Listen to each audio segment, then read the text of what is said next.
पहले एक गांव में एक रिक्शा वाला रहता था। उसका नाम सुदेश था और वो बहुत कंजूस स्वभाव का था। किसी पे खर्चा उठाने के लिए और किसी का खर्चा लौटाने के लिए वो बहुत कंजूसी करता था, पर दूसरों से हमेशा ज्यादा पैसे की उम्मीद करता है।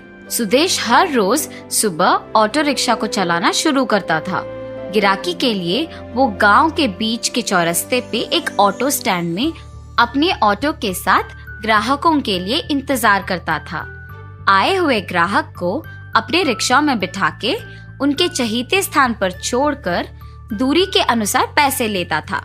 सुदेश चाहे काम कम ही करे, उसका प्रतिफल की आकांक्षा उसको बहुत ज्यादा थी। इसीलिए ऑटो में बिठाए ग्राहक को उनके स्थान पे छोड़कर उनसे लालच के कारण ज्यादा पैसे लेता था।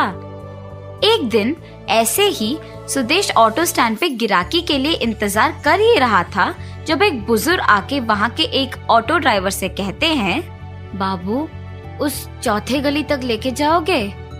हाँ जी भाई साहब, आऊंगा। कितना लोगे बाबू? 30 रुपए। अरे इतना? 15 रुपए ही तो है। नहीं नहीं, दाम बढ़ गए भाई साहब। तुम नहीं तो कोई और ही सही, जाओ जाओ। ऐसे कहकर वहाँ से सुदेश के ऑटो के पास आकर उसे पूछते हैं कि चौथे गली के लिए वो कितना लेगा।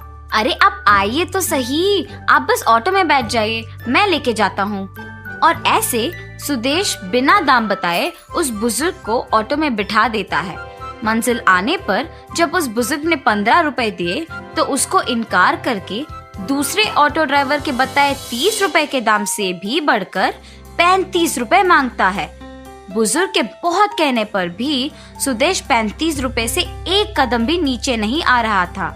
ऐसे ही थोड़ी देर बाद उस बुजुर्ग हार मान गए। तुमसे क्या लड़ना? खड़ा होके मेरे पैर को थकान और बहस करके मेरे जीभ सूखा पड़ गया। ये लो तुम्हारे 35 रुपए। अगली बार कभी तुम्हारे रिक्शा में मैं नहीं बैठूंगा। ऐसे कहकर वो बुजुर्ग वहाँ से चले जाते हैं, लेकिन सुदेश उनके बातों पे बिल्कुल ध्यान नहीं देता है और 35 रुपए मिलने पर बहुत खुश हो जाता है और वहाँ से चला जाता है। ऐसे ही हर रोज ऑटो स्टैंड पे आए हुए ग्राहक सुदेश के कंजूसी स्वभाव से अनजान उसके रिक्शा में बैठ जाते थे और बस उनका जेब खाली होना तो निश्चित ही था। इन सब से अनजान ऑटो स्टैंड के बाकी रिक्शा वाले, अरे सुदेश, क्यों हर रोज कम दाम पे ग्राहकों को बिठा के अपने ऑटो में ले जाते हो? सुदेश, इतना भोलापन भी अच्छा नहीं है भाई। ऐसे ही बाकी के रिक्शा वाले सुदेश के कंजूसी से अनजान उसे उसकी अच्छाई समझते थे, मगर वास्तविकता में सुदेश उसकी बुद्धि का गलत इस्तेमाल करके ज्यादा पैसे कमाता था। ये बाकी रिक्शा वाले नहीं जानते थे। अपनी कंजूसी से घर के खर्चों के लिए और बाकी खर्चों के लिए पैसे बचत करके रिक्शा में बैठे ग्राहक से दुगने दाम लेके जमाए हुए पैसों से एक नया ऑटो खरीदता है। नए ऑटो में स्टैंड पर आए हुए सुदेश को देख के बाकी रिक्शा वाले चौंक जाते हैं। ऐसे सुदेश के इतनी कमाई का क्या कारण हो सकता है, ये सवाल शुरू होता है। एक दिन उसी ऑटो स्टैंड के रमेश नामक एक ऑटो ड्राइवर से उसकी पत्नी, उस सुदेश से कुछ सीखो, आपके बराबर काम करता है फिर भी आपसे ज्यादा कमाता है, आप क्यों उसके जितना नहीं कमाते हो?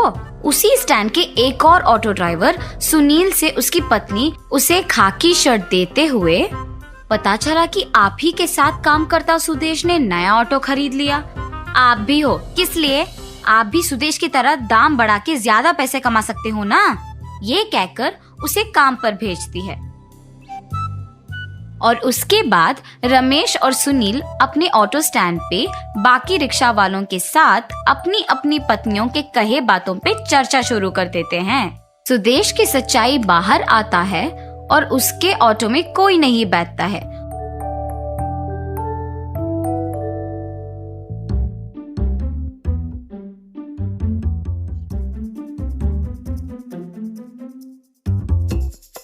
उनको ये जानकर खुशी होती है कि सारे गांव वाले अब से उन्हीं के पास जाएंगे और सुदेश के पास नहीं जाएंगे। जैसे सबने सोचा वैसे ही सुदेश के रिक्शा के पास कोई भी नहीं गया। वहाँ के लोग सारे बाकी रिक्शा में ही जाते थे। सुदेश की सच्चाई समझ में आने के बाद उसके स्टैंड वाले भी उससे बात करना छोड़ देते हैं। ग्राहक के उसके पास ना आने के कारण उसकी ऐसी स्थिति आ गई थी कि अब उसके पास खर्चों के लिए भी पैसे नहीं थे। निरंतर बारिश के कारण ऑटो स्टैंड पे बाकी रिक्शा वाले नहीं रहते थे, लेकिन सुदेश वही रहता था। हर रोज ग्राहक के इंतजार में ये सोचकर कि बारिश के बहाने और किसी और रिक्शा वाले के ना होने पर वो अब ग्राहक से बहुत ज्यादा पैसे ले सकता है। लेकिन भारी बारिश में ऑटो चलाने के कारण उसका इंजन खराब हो जाता है और वो अपना ऑटो मैकेनिक को देता है ठीक करवाने के लिए। अपना ऑटो वापस लेने के वक्त पर, हाँ सुदेश, ये लो, हो गया काम, पूरा मिला के 4,000 रुपए है। क्या 4,000? पर तुमने तो कहा कि 1,500 में हो जाएगा। नहीं नहीं, ऑटो में और भी बहुत रिपेयर थे। मैं नहीं दूंगा, मैं भी तुम्हारा ऑटो नहीं दूंगा। पैसे देकर ही तुम इसे यहाँ से ले जाओगे। सबसे तो तुम 3 गुना ज्यादा दाम पे पैसे लेते हो, और जब तुम्हारी बारी आई तो नहीं दोगे। ऐसे सुदेश और मैकेनिक बहस कर ही रहे थे जब उस मैकेनिक के पिता वहाँ आते हैं। सुदेश उन्हें देखकर, आपको मैंने कहीं तो देखा है। एक बार 15 रुपए को जब मैंने चौथे गली में छोड़ने के लिए कहा तो तुमने बाकी लोगों के जैसे 30 भी नहीं बल्कि 35 रुपए लेकर मुझे गली के अंदर, यहाँ शेड के पास भी नहीं बल्कि गली के एकदम शुरुआत में छोड़ दिया। और जब मैंने कहा कि बस 10 ही तो कदम है तो तुमने कहा कि चल के जाओ। याद आया? हाँ हाँ, याद आया। तो तुमने पहचान ही लिया मुझे। तुम्हारे समस्या का हल अब मैं बताता हूँ। सुनो, तुम्हारे कहे 1,500 नहीं और मेरे बेटे के कहे 4,000 भी नहीं। जो भी ऑटो के ठीक करने के खर्चे हैं उसका रसीद लिखेंगे। रामू, जो कुछ भाग भी तुमने खरीदे हैं उसके रसीद इधर दो बेटा। ऐसे कहके सुदेश के आंखों के सामने ही वो बुजुर्ग सारे रसीदों को दिखा के बिल लिखता है और बिल 3,800 का आता है। मेरा बेटा कभी झूठ नहीं बोलता है और ना ही कोई चाल चलाएगा। उसके किया का ही पैसा लेगा वो। उसके कूली के खर्चा 200 मिला के उसने तुम्हें 4,000 बोला था। अब ऐसे ही उस दिन के 35 रुपए का रसीद दे सकते हो तुम? उस बुजुर्ग के पूछे सवाल का सुदेश के पास जवाब नहीं होता है। ग्राहक के तुम्हारे पास ना आने के कारण बारिश में भी ऑटो चलाया तुमने और उसके कारण तुम्हारा ऑटो खराब हो गया। इतने दिन के बचत सारा एक दिन में खर्च हो गया। जिंदगी भी ऐसी ही है, गलती शायद तुम्हारी एक ही हो पर सब वही याद रखेंगे। इसलिए तुम्हारे ऑटो में कोई नहीं बैठ रहा और तुम्हारे पास आमदनी नहीं है।